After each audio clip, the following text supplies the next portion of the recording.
Now here's a question no one really asks. What if Tanjiro's family hadn't been murdered by Muzan? What if Muzan looked at Tanjiro and made a completely different call that evening instead of arriving and slaughtering everyone? What if he changed him into the Demon King? I have to take care of something immediately. How this occurs at the beginning of all the series has no clear canonical explanation. In the original timeline, Tanjiro only ascends to the position of Demon King as a last resort, due to Muzan's actual death. It only functions because of that. We're disregarding that for this video.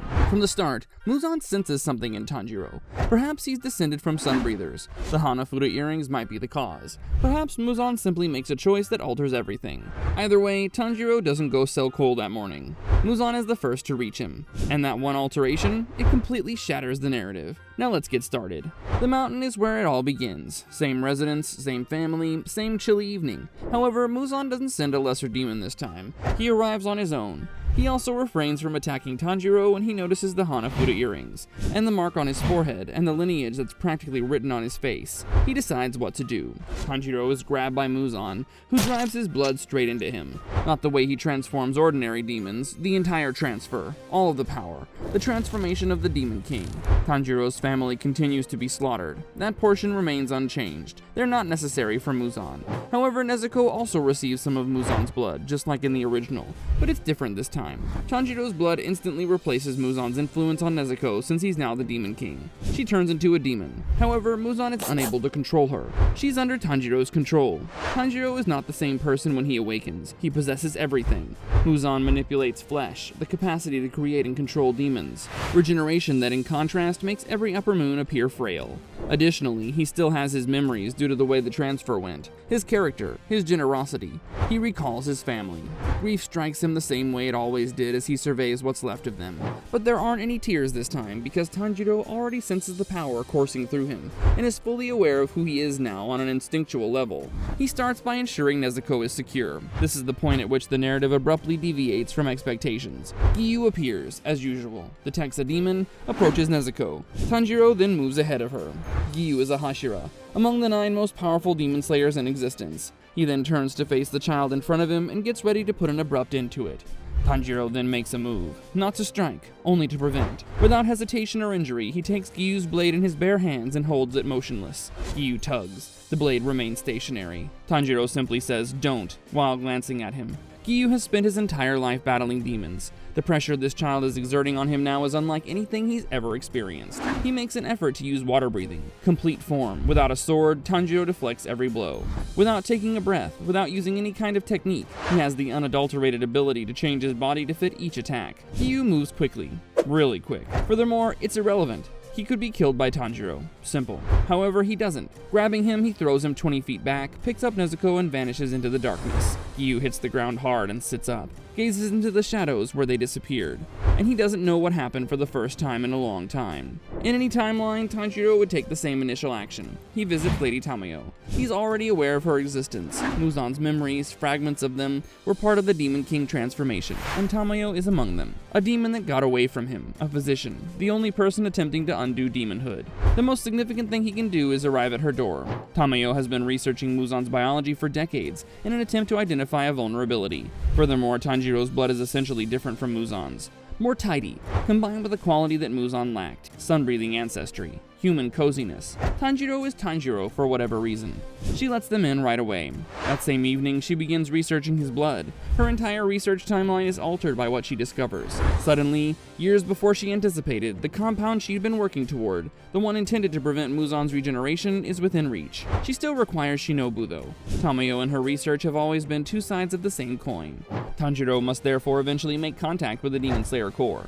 Not just yet, eventually though. He stays with Tamayo for the time being. He hunts demons at night, tracking them with ease thanks to his senses, and killing them is even simpler. As promised in the original timeline, he returns with blood samples. He skips the lower moons entirely. He goes straight for upper moon 6. Since the first real test takes place in the entertainment district, I'm going straight there. Daki is engaged. Yutaro is engaged. Individuals are vanishing. Tanjiro locates them by comparing what he can track with Muzan's fractured memories.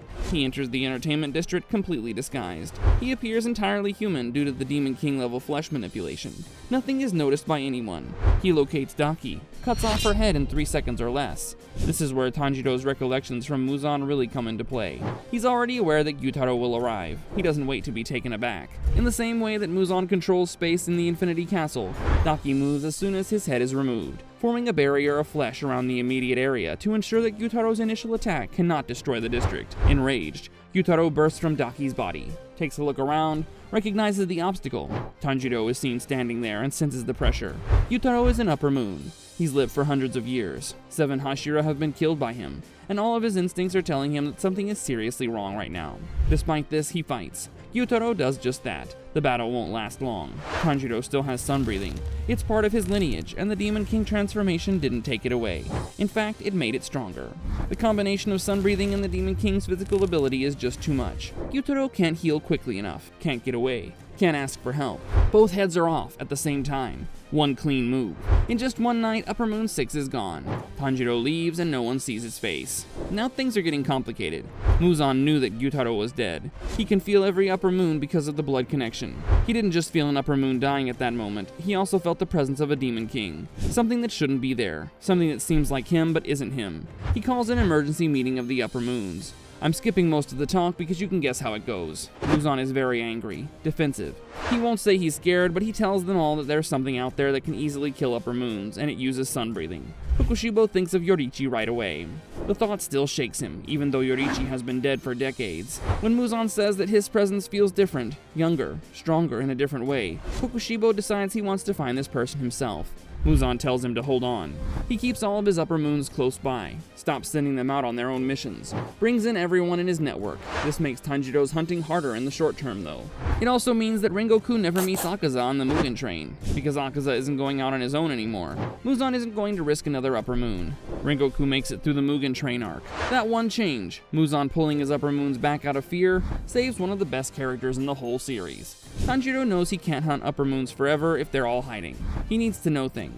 He needs the work that Shinobu did. If this is really going to end, he needs the Demon Slayer Corps to go in the same direction as him. So he goes to see them. Not sneaking in, not hidden, he walks up, takes off his mask, and lets them touch him to see who he really is. The Hashira rush him right away, of course. He stops each one of them without hurting anyone. No violence, but manipulating flesh. Kiyabu knows him right away. The same kid, the same earrings, the one who stopped his sword on the mountain. Before it escalates further, Kaguya speaks, and Tanjiro releases everyone and stands there, and just talks, explains everything. Tamayo's research, his blood, what he is, what he's been doing, the Upper Moons he's already killed. The Hashira don't believe him at first, Sanemi especially. That tension is real, and it doesn't disappear overnight. But then Tengen speaks up. He knows something about the story of what happened in the entertainment district. A demon who kept civilians safe, stopped the explosion, and killed both Upper Moon 6 demons in one night. Before the fight, his wife saw someone moving through the area who didn't seem like a threat. That was Tanjiro.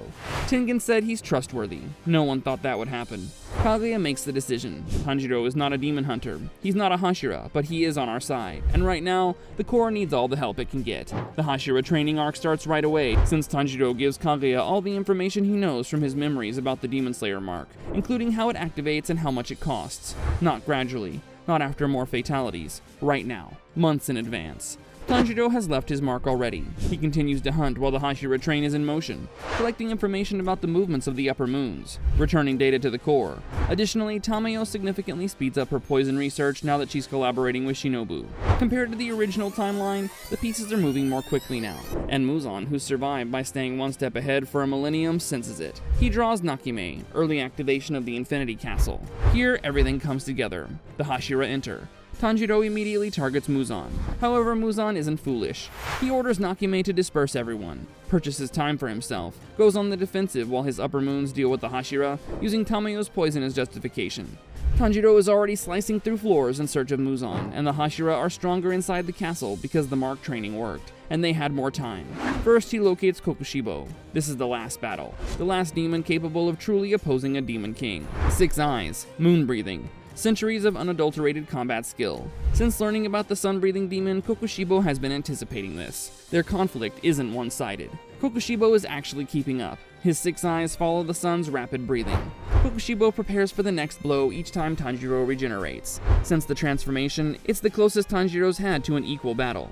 However, equality is insufficient. Tanjiro remains more powerful. Kokushibo is cornered by him, cuts through all 6 of his eyes, and Kokushibo gives up fighting in that last instant. Yoriichi comes to mind. His brother comes to mind. He releases his grip, and passes away in the same way he always does, with regret. The remainder of the castle collapses more quickly than anyone anticipated after that. Akaza, Doma, the rest of the upper moons. Tanjiro has already dealt with the worst of it, and the Hashira are more powerful and well prepared. Muzan tries to flee. Yushiro has already dealt with Nakime's departure. There's nowhere else to go. Tanjiro locates him. It's also a short battle. Tamayo's poison has weakened Muzan, leaving him exhausted and up against the Demon King who possesses everything he has, plus sun breathing and the one thing Muzan never had, the desire to keep someone safe. Before dawn, it comes to an end.